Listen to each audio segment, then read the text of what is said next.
बिस्मिल्लाहिर्रहमानिर्रहीम। अस्सलाम वालेकुम नाज़रीन, मैं हूं कंबर ज़ैदी। प्रोग्राम देख रहे हैं आप डिबेट एट 8। नाज़रीन, तहरीक इंसाफ ईद के बाद एहतजाज तो क्या करती, पार्टी अंदरूनी इख्तलाफात का शिकार है। इस टाइम पार्टी के चेयरमैन और सेक्रेटरी जनरल के दरमियान इख्तलाफात हैं। इस टाइम अली अमीन गंडापुर और आतिफ खान के दरमियान इख्तलाफात हैं। ये इख्तलाफात आखिर किस वजह से हैं? पार्टी चेयरमैन ने इमरान खान साहब से मुलाकात की, सलमान अकरम राजा को यह बात बुरी लगी और सलमान अकरम राजा ने कहा कि उनका नाम लिस्ट में शामिल नहीं था। तो किस तरह से ये मुलाकात हो गई? सलमान अकरम राजा ने प्रेस कॉन्फ्रेंस में बैरिस्टर गौहर को साथ बिठा के क्या बात की, आपको सुनवाते हैं। जो फैसला हमने किया आइन और कानून के मुताबिक कि ये लिस्ट है जो जाएगी, ये वो लोग हैं जो मिलेंगे, आप नहीं उसमें से एक को उठा के भेज सकते और बाकियों को कहें सर झुका के चलो तुम हमारी खुशनुदी में हो इसलिए तुम भी सब चले जाओ। हम इसके खिलाफ एहतजाज करेंगे, मैं इसके खिलाफ एहतजाज। इसके बाद सहाफियों ने बैरिस्टर गौहर से सवाल पूछा, जिस पर बैरिस्टर गौहर सीख पाओगे और बैरिस्टर गौहर ने कहा कि पार्लियामेंट मैं हूं, मैं किसी के लिए अकाउंटेबल नहीं हूं। और उनकी जानिब से क्या गुफ्तगू की, आपको सुनवाते हैं। खान के बाद मेरा ऑर्डर चलता है और जब तक खान का एतमाद है वही रहेगा। मेरे दस्तखतों से टिकट मिलते हैं, मेरे दस्तखतों से इश्यूज होते हैं और मैं चेयरमैन हूँ, पूरी पार्टी मुझे वजाहत देगी, मैं किसी को वजाहत दूंगा। नाज़रीन, सिर्फ यही नहीं, इस time minerals and mines act जो खैबर पख्तूनख्वा की हुकूमत लाई है, उस पर भी इख्तलाफात हैं। अली अमीन गंडापुर और आतिफ खान की एक ग्रुप में बहस हुई और सूबाई हुकूमत को हुक्म दिया गया है कि इसको इतने दिनों में पास कराओ। सलमान अकरम राजा साहब कह रहे हैं कि ये बिल जो है एज इट इज़ लिखा हुआ आया, इस बिल को तहरीक इंसाफ ने एक्सेप्ट कर लिया। इस पर बात करेंगे। हमारे साथ हुमायूं मोमिन साहब मौजूद हैं, सीनियर रहनुमा हैं पाकिस्तान तहरीक इंसाफ के। हमें ज्वाइन कर रहे हैं हाजी गुलाम अली साहब, साबिक गवर्नर हैं, JUIF के रहनुमा हैं। हमें ज्वाइन करेंगे हुज़ैफ़ा रहमान साहब, वज़ीर मुमलिकत बराए सकाफ़त हैं, मुस्लिम लीग नून के रहनुमा हैं। आप तीनों मौजूद मेहमान ग्रामी का शुक्रिया। स्टार्टिंग फ्राम यू हुमायूं मोमिन साहब, पार्टी के अंदर आपके इतने इख्तलाफात हैं, आप लोगों ने जो सोचा हुआ था कि JUIF के साथ मिलकर दीगर अपोजिशन जमातों को साथ मिलाकर एक एहतजाज करना है, वो एहतजाज जो है वो आइन की बहाली लाएगा, इमरान खान साहब भी उसके नतीजे में रिहा हो सकेंगे, तो आप तो अपनी पार्टी की अंदरूनी लड़ाइयों से ही नहीं निकल पा रहे हैं।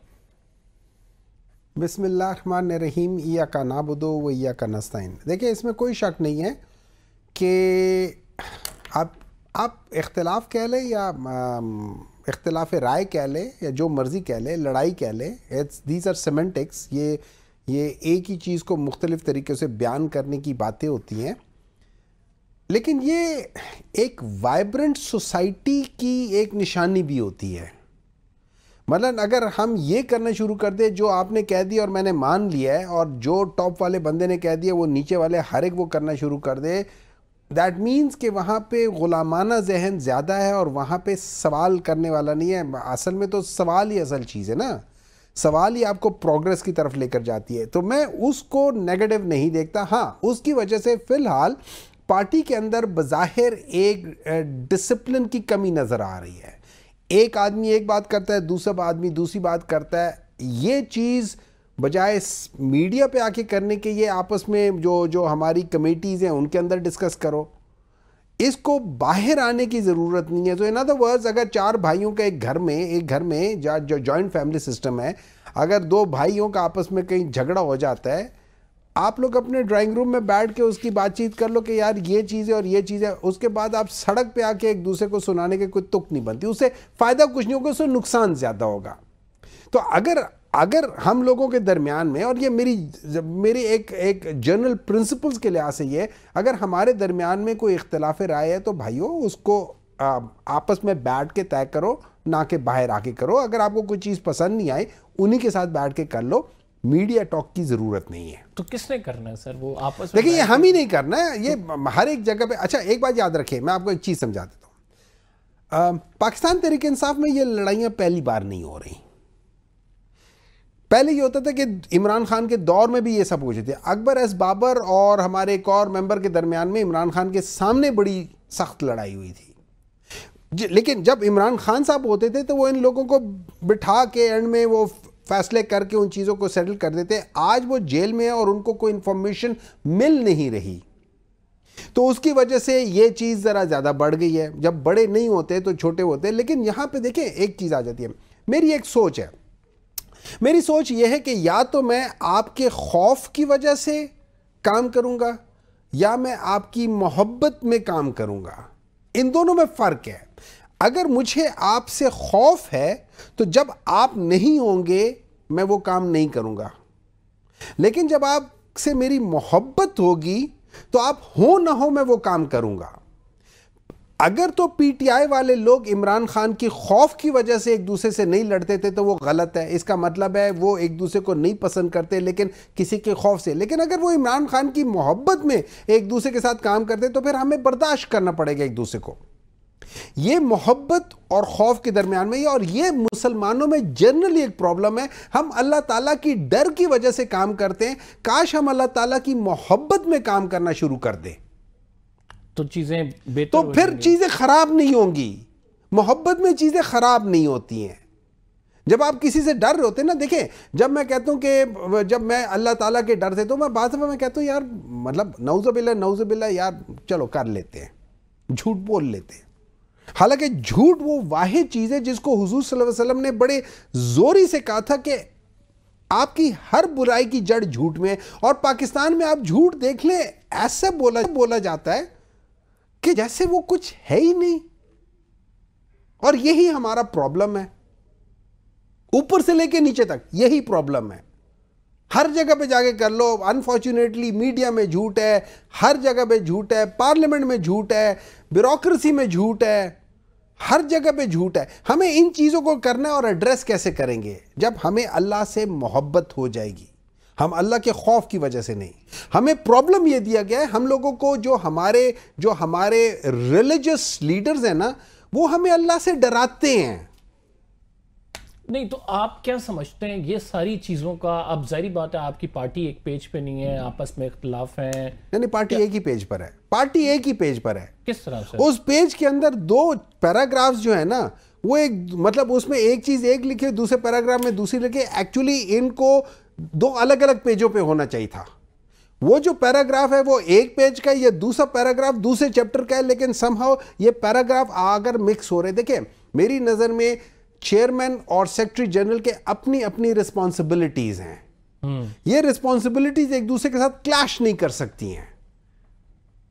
तो जब हम ये करना शुरू कर दें कि मैं आके कह दूं कि ये और वो आके कह दे ये, यहां पे आके प्रॉब्लम हो जाएगा। यहां पे सीनियर लोगों को, जिनके देखें जितने सीनियर आप बनते हैं, with great power comes great responsibilities, so you are more responsible for that position.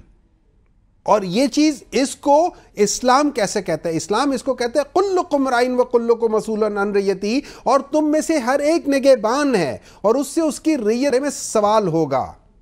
तो ये तो इन लोगों को, हम सबको इसमें करना चाहिए। आप जहां बैठे हुए हैं, आपसे सवाल होगा। अगर आप किसी से डर के मारे में कोई सच को नहीं बयान करेंगे, क़यामत वाले दिन आपसे सवाल होगा। हुज़ैफा साहब, आप क्या समझते हैं कि इमरान खान साहब की पार्टी तो तकसीम हमें नज़र आ रही है, तहरीके इंसाफ की जानिब से जो कुछ हो रहा है वो मंजर आम पर है, लेकिन उसका एक बहुत बड़ा पीछे मकसद ये भी है कि जो मुलाकातें बेचारे करना चाह रहे हैं वो मुलाकातें करवाई नहीं जा रही। अब अपनी मर्जी के मनपसंद बंदे भेज देते हैं despite of the court orders. तो वो कोर्ट ऑर्डर सर पंजाब हुकूमत ने फॉलो करने हैं, वो भी नहीं किए जा रहे। तो कोर्ट, आप नहीं समझते कि ये तौहीन अदालत हो रही है? अगर किसी को नामजद कोई बंदा करता है और उसने ही अंदर जाना है, तो फिर कोई दूसरा कैसे जा सकता है? और ऊपर से ऑर्डर आ जाए किसी के और उस पर भेज दिया जाए, क्या ये दुरुस्त है? बहुत शुक्रिया जी। मैं समझता हूं कि ये पाकिस्तान की 70-78 साल तारीख में पहला वाकया है कि ये एक मुजरिम तय करेगा कि उसने किन किन लोगों से मिलना है, और वो लोग भी वो हैं कि जो कि उसके डायरेक्ट ब्लड रिलेशन वाले नहीं हैं, उसकी अपनी सियासी जमात के लोग हैं, और वो एक जुर्म में सजा याफ्ता है और वो जेल से बैठकर अपनी जमात को चलाना चाहता है। जहां तक आपने बात की तहरीक इंसाफ के अंदर इंतजार की, तो देखिए जब से जमात वजूद में आई है, जब बानी रिहा थे, इवन के हुकूमत में भी थे, हुकूमत में जो कुछ जमातें होती हैं, तो ज़फ़र साहब, कैदी का ये जेल मैनुअल के तहत राइट है कि वो जिससे मिलना चाहे, जिसको बुलाए, उसको मिल सकता है? सर बिल्कुल ऐसे जेल मैनुअल में ऐसा कहीं नहीं लिखा हुआ। अभी पढ़ें आप जेल मैनुअल। सजा याफ्ता मुजरिम ने अपनी ज़हरा जो एक मुकर्रर दिन होता है, उसमें भी मखसूस लोग होते हैं जो कि उसके डायरेक्ट फैमिली मेंबर्स होते हैं, या अगर कोर्ट की परमिशन हो तो वो अपने कौंसल से मुलाकात कर सकते हैं। ये नहीं होता कि आप 40-40 लोगों की टोलियों की सूरत में या 30-30 या 10 लोगों की अपनी कोर्ट की मर्जी परमिशन हो, अगर आप खुद ही अपनी बात की नफी कर रहे हैं, यानी कोर्ट की परमिशन मौजूद हो आपके पास और आप मुलाकात करने चाहें, ये फिर उसका राइट हो गया जो कि वो एक्सरसाइज कर रहे हैं। और अगर इस राइट को एक्सरसाइज करने में कोई रुकावट डाली जा रही है, that means it falls under the contempt of court. Do you agree? जी देखिए, अगर कोई अदालती हुक्म मौजूद है और उस अदालती हुक्म की कंप्लायंस नहीं हो रही तो बिल्कुल इसमें कोई दो राय नहीं, तौहीन अदालत है। लेकिन जाहिर है अगर अदालती हुक्म इन फील्ड है, अगर कोई अथॉरिटी इस हुक्म की कंप्लायंस नहीं कर रही और वो समझती है कि ये हुक्म जो है ये कानून के मुरवजा जो निज़ाम है उसके तहत जारी नहीं किया गया, बल्कि कोर्ट ने अपने डिस्क्रिप्शन को एक्सरसाइज किया है और उस ऑर्डर को चैलेंज करना चाहती है, इसलिए कोर्ट की कंप्लायंस अब तक नहीं की, तो ये उसकी दूसरी शक्ल होगी। ये नहीं हम कह सकते कि हर कोर्ट ऑर्डर की अगर कंप्लायंस की अथॉरिटी नहीं कर रही तो वो तौहीन अदालत की मुर्तकिब हुई है। वो ये भी समझ सकती है कि ये ऑर्डर जो है जो वो कानून है उसके तहत जारी नहीं किया गया, बल्कि अदालत ने आर्टिकल 199 में अपनी जो उसकी लॉफुल डिस्क्रिशन है अदालत ने वो एक्सरसाइज की है। तो जाहिर है अगर वो उस ऑर्डर को अथॉरिटी समझती है कि उनके जो बुनियादी जो राइट्स हैं उसको सल्व किया गया, तो जाहिर है अगले फॉरम पर वो जाना चाहती है। लेकिन यहाँ पर केस बड़ा डिफरेंट है। देखिए, आप ये बताएं कि बानी तहरीक इंसाफ किस बंदे से मिलेंगे, किससे नहीं मिलेंगे, इसका ही तयन नहीं हो पाता। मेरे पास ये मालूमात है, मैं जिम्मेदारी की बुनियाद पर आपको बता रहा हूँ कि तहरीक इंसाफ के भी कुछ लोग जिनको आखिरी टाइम पर अलाउ नहीं किया गया या उनको वो पहुंच गए, उनका नाम लिस्ट में मौजूद था, एक्सक्लूड कर दिया गया, लेकिन और लोगों को मिलने दिया गया। ये बानी तहरीक इंसाफ की मर्जी से हुआ और बानी तहरीक इंसाफ खुद कुछ लोगों से मिलने से अवॉइड करते हैं। ये नहीं हो सकता कि वो अगर बैरिस्टर गौहर से मिल रहे हैं और सलमान अकरम राजा से नहीं मिल रहे, अगर सलमान अकरम राजा से मिल रहे हैं तो फैसल चौधरी से नहीं मिल रहे, तो जाहिर है वो खुद भी जेल में बैठकर एक फैसला करते हैं। जेल मैनुअल अपनी जगह, जेल सुपरिटेंडेंट ने जाहिर है एक लिस्ट उनके सामने रखनी है और बताना है कि इन लोगों को हम आपसे मिलवा सकते हैं, तो उसको बानी तहरीक इंसाफ ने तय करना है कि उन्होंने किस बंदे से मिलना है, किससे नहीं मिलना। तो इसमें बहुत सारे इशूज जो है मिक्सअप हुए हैं, इसको हमें अलग-अलग एक एक इशू को देखने की जरूरत है।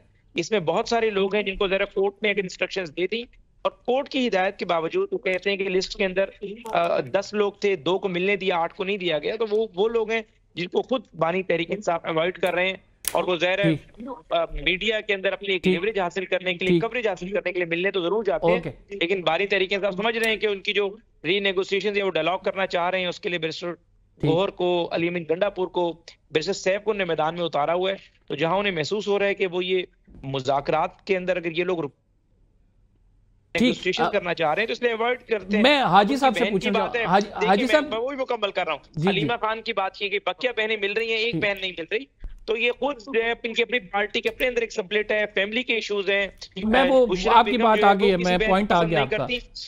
तो ये बेसिकली इनके अपने डोमेस्टिक मैटर्स हैं जो खान साहब के घर के इश्यूज हैं, इस वजह से ये सारे मामला हो रहे हैं। हाजी साहब, आप क्या समझते हैं सर, पीटीआई के साथ आप लोग जाएंगे? एहतजाज की बड़ी मूवमेंट बन रही थी, ईद से पहले ये सारी बातें हो रही थी कि आप लोग ज्वाइंट ओपोजिशन होगी और बड़ा एहतजाज होगा। खुद मौलाना साहब भी कह चुके हैं कि हम इस हुकूमत के खिलाफ आएंगे सड़कों पर। तो सर क्या प्लान है? अब कोई प्लान चेंज हो गया? बिस्मिल्लाहिर्रहमानिर्रहीम।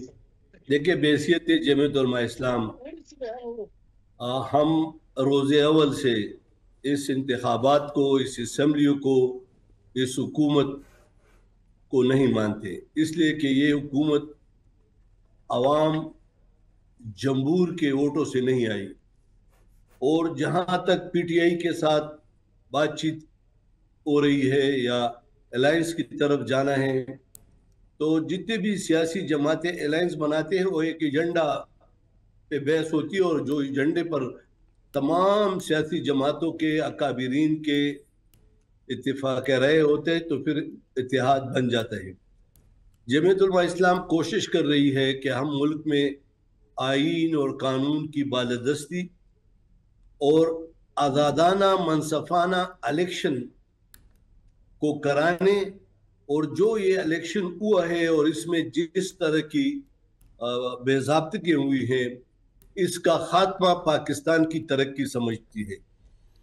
पीटीआई के साथ बातचीत हो रही है और वो तल्ख तजुर्बा था हमारा और पीटीआई का गुजरा है, लेकिन हमने बेसियत एक सियासी जमात मौलाना फजल रहमान साहब ने कोशिश की कि उस तलखी को मुसलसल कम करके आपने देखा कि हमारे सैकड़ों मीटिंगें हो चुकी है और हमेशा हमने बड़े खुले दिल के साथ पाकिस्तान की तरक्की, खुशहाली, बेरोजगारी का खात्मा, अदम इस्तेकाम, माशी अदम इस्तेकाम, सियासी अदम इस्तेकाम के लिए सबका जोड़ना अपना फर्ज समझा। अब भी बातचीत हो रही है, लेकिन जमीयत उलमा इस्लाम ने लाहौर में एक हमारी जो मजबूत इदारा है मजलिस उम्मी का इजलास बुलाया है 18-19 को लाहौर में, और इसमें ये तमाम फैसले किए जाएंगे। पीटीआई के साथ क्योंकि बातचीत तो हो रही है, लेकिन जिस तरह मेरे भाई ने फरमाया, पीटीआई अपने अंदरूनी इख्तिलाफात शायद मुझे जी अजी साहब नहीं लग रहा, लेकिन अंदरूनी जिससे नेशनल काज को नुकसान पहुंच रहा है, तो ठीक है, जब तक इनकी अंदरूनी इख्तिलाफात, चूंकि सियासी जमातें हैं, मुझे ये जेब नहीं देता कि मैं उनकी अंदरूनी इख्तिलाफात पे बात करूं, लेकिन ये जरूर कहूंगा कि एक काज के लिए एक होना और इस मुल्क में जमहूरियत की बहाली के लिए, आइन की बालादस्ती के लिए और जमहूर की फैसले की तक़वियत के लिए, जमहूर का फैसला मानने के लिए मेरे ख्याल में ये बहुत जरूरी है। और एक जो जरूरी बात करता हूँ पाकिस्तान के अवाम के लिए, उनको भी आपकी वसात से कह रहा हूँ कि देखिए, आज मोहतरम बिलावल भुट्टो जरदारी साहब का एक स्टेटमेंट मैंने पढ़ा, मुझे बड़ा दुख हुआ कि उसने कहा कि आज के बाद हम असेंबली में कानून साजी में हुकूमत का साथ नहीं देंगे। ठीक, तो देखो ये बड़ी इंपॉर्टेंट स्टेटमेंट है हाजी साहब। इसी पे बात करते हैं, ब्रेक पे जा रहे हैं हम, एक छोटा सा ब्रेक लेंगे। We will back after this short break. नाज़रीन आप कहीं मत जाइएगा। वेलकम बैक नाज़रीन। माइंस एंड मिनरल्स बिल पे बात करेंगे। 18वीं तरमीम नाज़रीन बड़ा वाज़ेह कहती है कि ये सूबे का इख्तियार है, कि कोई भी सूबे में मादनियात निकलती है, मिनरल्स निकलते हैं, तो वो सूबे की आवाम तय करेगी। लेकिन अब इस बिल के तहत वफाक को क्या इख्तियार दे दिया जाएगा, इस पर बहस हो रही है। जो खैबर पख्तूनख्वा में हुकूमत है पीटीआई की, उसके मुखालफिन कह रहे हैं कि ऐसा नहीं करना चाहिए। हुमायूं मोमिन साहब, आपकी क्या राय है इसमें? माइंस एंड मिनरल्स बिल्स, आपकी अपनी पार्टी में एक तो इख्तिलाफ है, फिर सूबे में भी आपको इसकी मुखालफत का सामना है, और बड़ी मतलब यानी हैरत अंगेज बात है कि इस मामले पर वफाक भी और आपकी हुकूमत केपी की वो ऑन बोर्ड है, वो कहते हैं कि ठीक है ऐसा होना चाहिए। देखिए, इस पे कमेंट करने से पहले मैं एक चीज़ करूंगा। अभी हुज़ैफा साहब की बातें सुन रहे थे, और ये मेरे ख्याल में वज़ीर भी है, वज़ीर मुमलिकत या इस किस्म के हैं, लेकिन आप देखें इनके level of understanding of law. ये कहते हैं कि इंतज़ामिया जो है वो डिसाइड करेगी कि वो कौन सा फैसला जज का मानेंगी और कौन सा फैसला जज का नहीं मानेंगी। मसलन एक जज अगर कहता है कि आपने इन 6 बंदों को इजाज़त देनी है, तो अब इंतज़ामिया कहेगी कि नहीं, ये 6 बंदों को हम नहीं अलाउ करते, हम 3 बंदों को अलाउ करते हैं। जी हुज़ैफा साहब, एक minute, allow me to finish, ठीक है ना?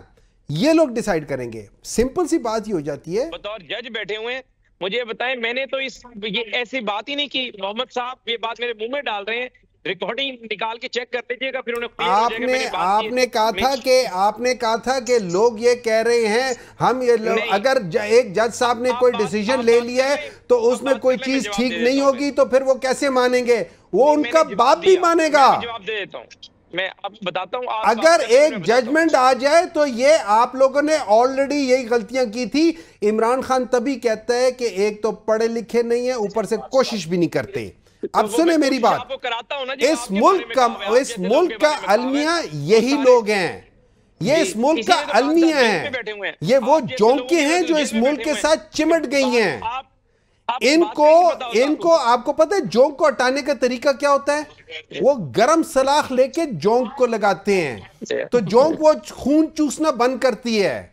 तो ये बात मुकम्मल कर ले, मैं फिर कर लेता हूँ। आप अपनी बारी में कर लेना ना, मुझे कर ले, मैं आपकी बार में खामोशी से बैठा था ना। जी प्लीज प्लीज करें। थैंक यू वेरी मच जी। देखिए सिंपल सी बात ये है, फिर इन्होंने कहा कि फैमिली की बात की। देखिए मुझे एक पता है, 3 बहनों के दरमियान में तो कोई इख्तिलाफ नहीं ना। अगर आप मान लेते कि चलो यार इन लॉज और उनके दरमियान में अलग अलग टाइम है, 3 बहनों में से एक को इजाजत दी है, अच्छा इजाजत तीनों के लिए, फैमिली के लिए, उन तीनों में से एक को क्यों इजाजत नहीं दी? वजह नियतन खराब लोग हैं ये, हमेशा से थे। जब से ये लोग आए हैं पाकिस्तान तबाह हो रहा है। क्यों? नियतन खराब लोग हैं ये। आगे बात करते हैं। लेकिन उन्होंने ये भी कहा है ना कि इमरान खान साहब हो सकता है खुद ना बुलाना चाहते हो किसी को। मेरी बात सुने, कैसे हो सकता? मैं आपको मिसाल देता हूं, और ये मिसाल इस लिहाज से कि मैं इसमें इन्वॉल्व था। मैं गया अगस्त में उनसे मिलने के लिए, मैंने किसी के थ्रू नहीं किया, मैंने कोर्ट को अप्रोच किया, कोर्ट ने मुझे इजाजत दी, मैं वहां पहुंच गया। वहां पे मेरे साथ इंतजार पंचोता साहब, उनका नाम था, हमारे एक और केपी के दोस्त थे, उनका नाम था, और हम 4 बंदे या 3 या 4 बंदों का नाम था कि जाके मिले। उन्होंने मुझे जाने दिया और एक और शख्स को जाने दिया, उसके बाद बाकी इंतजार पंचोता और उनको नहीं जाने दिया। जब हम अंदर पहुंच गए, इमरान खान ने पूछा डॉक्टर साहब और कोई नहीं है? मैंने कहा जी इंतजार साहब वो जो थे उनको नहीं आने दिया। उन्होंने उसी वक्त मुड़ के जो जेल इंतजामिया थी उनको सुनाई। आपको तो अंदर का हाल नहीं पता चलता ना, और जेल इंतजामिया आपको बताएगी भी नहीं कि अंदर सच क्या है, लेकिन ये झूठ बोलते हैं। और जेल इंतजामिया किसके अंडर है? पंजाब हुकूमत के। पंजाब हुकूमत किसके अंडर है? कौन है? मुस्लिम लीग नून। झूठे लोग हैं, झूठ बोलते हैं अवाम के साथ। मैं आपको ये वाकया बता रहा हूं। होता क्या है, सबके नाम होते हैं, ये लोग जानबूझ के 1-2 के नाम नहीं डालते। और इमरान खान, मुझे बात बताएं, इमरान खान अब मुझे बात बताएं, इमरान खान अपने सेक्रेटरी जनरल का नाम कहेगा कि नहीं इसका ना करो? सलमान अकरम राजा को कहेगा मैं इससे नहीं मिलना चाहता? मैं इस पे हुजैफा साहब, इस पे आप जल्दी से रिवर्ट करते हैं, फिर आप माइंस एंड मिनरल्स पे बात करते हैं। मैं रिवर्ट नहीं करूंगा, मुझे 1-2 मिनट में बात पूरी करूंगा, क्योंकि मुझे बराह रास्त इल्जाम लगाया है।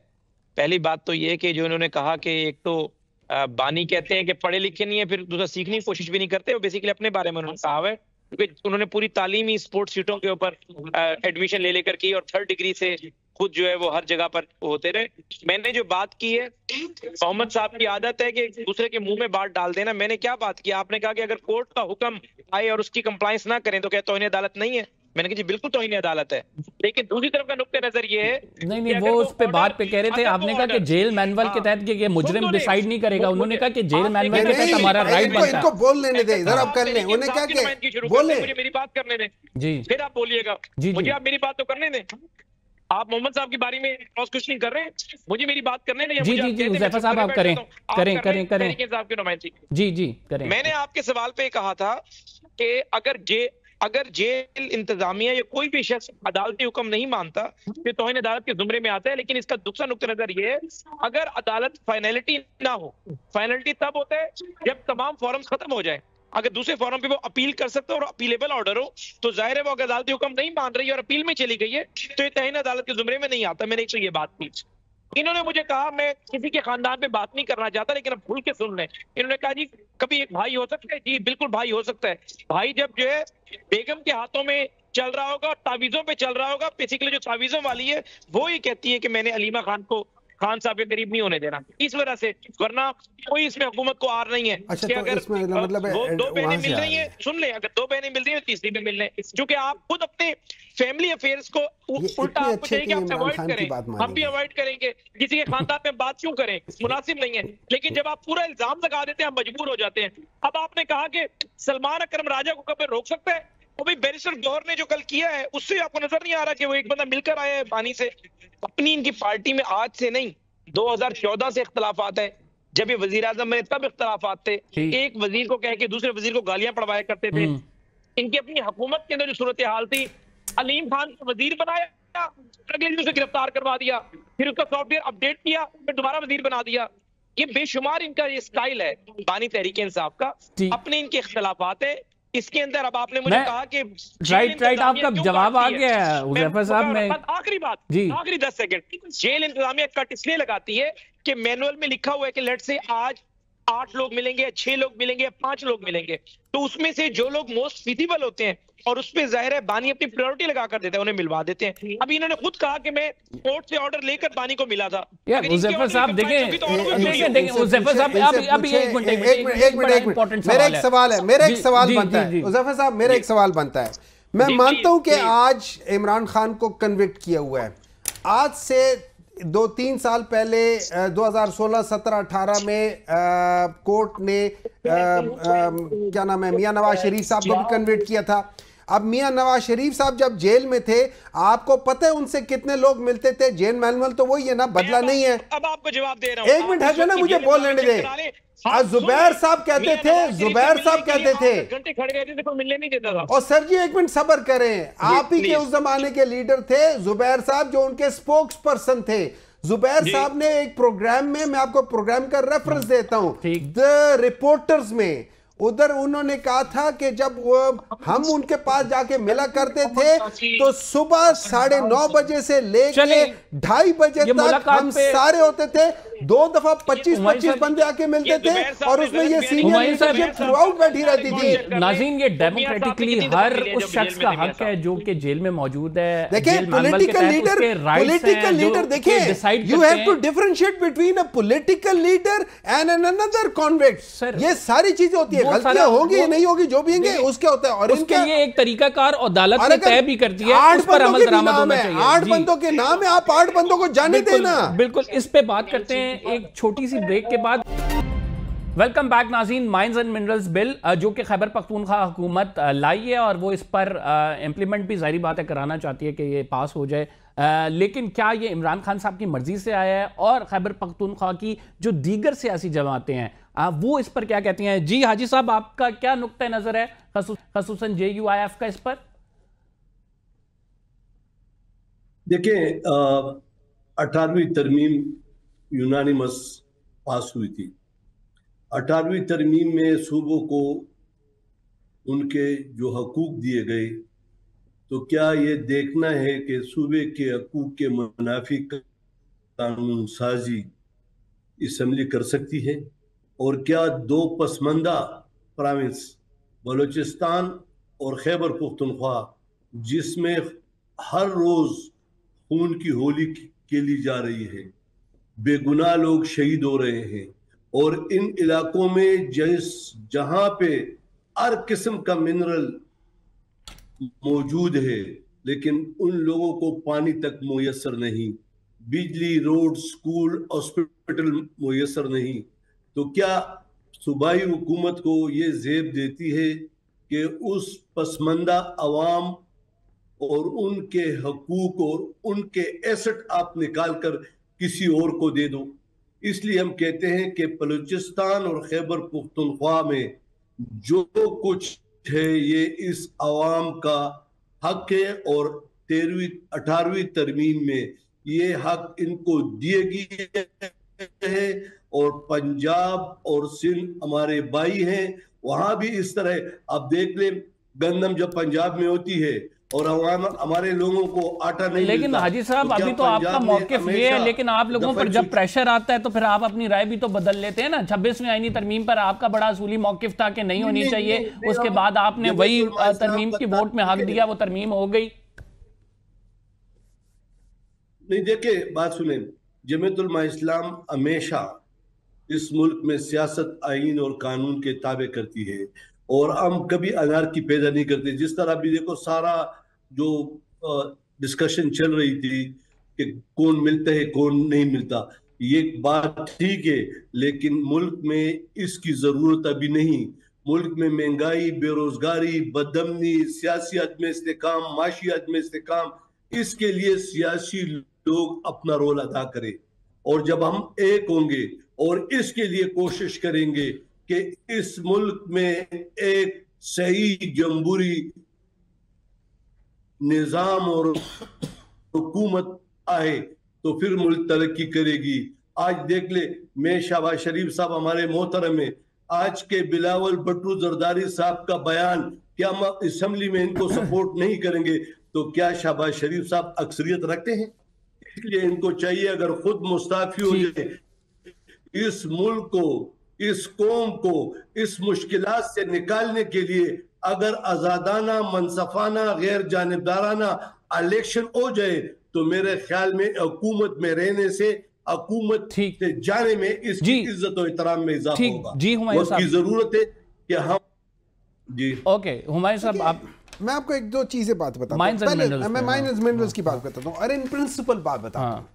इस तरह है कि आप बिलीव करते हैं कि कोई भी लॉ लाया जा सकता है, पार्लियामेंट ला सकती है कोई भी लॉ। हम लोगों ने देखे बड़े गलत लॉज पास हुए पिछले 3 साल में, जो इस पूरे निजाम को, जिन्होंने अदलिया की आजादी तक को तबाह कर दिया। लेकिन चूंकि पार्लियामेंट सुप्रीम थी इसलिए लाया जा सकता है।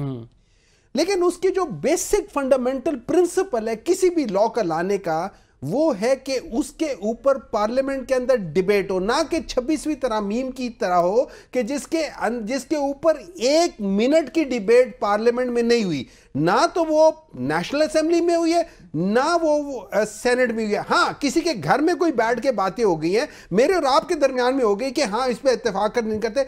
लेकिन क्या पार्लियामेंट में, और देखिए जब मेरे और आपके दरमियान में हुई है तो 3 बंदे आपके थे, 3 बंदे मेरे थे। अब 3-3 बंदे हो और वहां पे 600 बंदा बैठा हो तो हर एक बंदा उसके ऊपर बोलना चाहे, उसको कहते हैं डिबेट। अब अगर मिनरल्स का ये एक्ट है और इसके ऊपर पीटीआई के अंदर जो हमारी पॉलिटिकल कमेटी के अंदर ये कल डिस्कशंस हुई है उसके ऊपर, ठीक है, इसमें जो 2-3 तहफ्फुजात थे उसके ऊपर पूरी डिस्कशन हुई है। फॉर एग्जांपल वो कहते हैं कि जी वो सेक्शन 19 का 3 और 5 है जो बेसिकली कहते हैं कोऑप मेंबर्स के बारे में करते हैं। अब उसके लिए ये बताया गया कि देखिए कोऑप मेंबर्स जब आप लाते हैं ये बेसिकली टेक्निकल लोग होते हैं जो आपको उसके बारे में चीजें बताते हैं, उनका वोटिंग राइट नहीं होता। सही।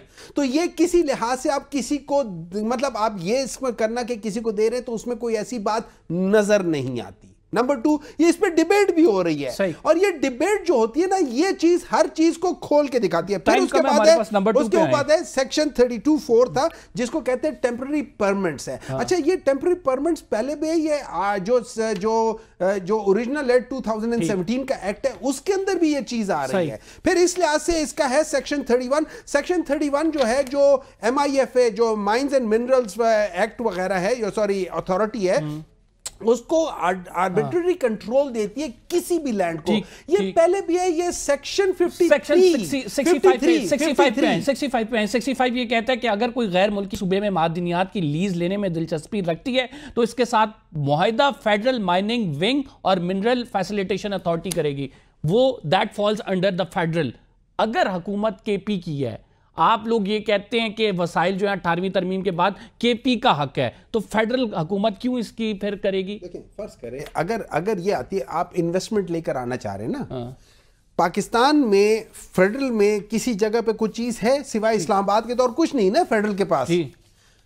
तीनों सूबे हैं ना, आपके पास जो सुन लेना देखिए 18वीं तरमीम, मेरी नजर में 18वीं तरमीम में कुछ फ्लॉज हैं इंसानों के बनाए हुए ना, जब आप उसको फंक्शन में लेकर आए। अच्छा, अब इसमें क्या है, बेसिकली फॉरेन फंडिंग आ रही है जो कि डायरेक्ट इन्वेस्टमेंट आएगी किसी चीज में। पार्टी के सर लोग कह रहे हैं, सुन ले, लोग कह रहे हैं ना, इस पे बहस हो रही है। नहीं देखिए, इस पे बहस होगी। अगर बगैर बहस के हो तो सही चीज भी गलत है, और अगर बहस के बाद उसके अंदर आपके वहां पे 145 बंदा बैठा हुआ है जो पार्लियामेंट के अंदर बैठा हुआ है, वो इस पे बहस करके इसको पास करा देता है। डू यू सपोर्ट इट और नॉट?